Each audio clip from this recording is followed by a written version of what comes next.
during a time of political upheaval, a time when the gap between the rich and the poor grows wider, and a time when the church seems less and less relevant to the world around.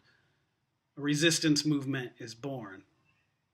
We're talking, of course, about the Reformation within the church 500 years ago, sparked with the writings and teachings of a monk named Martin Luther. As we come to the big anniversary at the end of October that started the Reformation with the 95 Theses, Bethel is entering into a new sermon series called Lutheran Enough. Now, if you ask Sam, our youth director, he says it should be Lutheran Enough. But it might also be Lutheran Enough. Like, we're enough Lutheran in our teachings and our practices.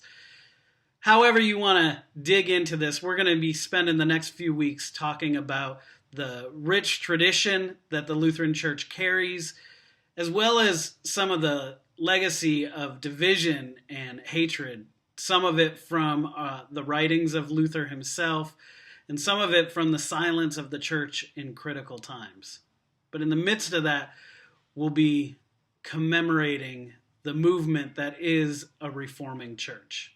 This first week, we kick off with the cornerstone theological teaching around grace. We'll be looking at a passage out of Ephesians, and that will launch us into a conversation around the teachings around the sacraments and our theology of the cross.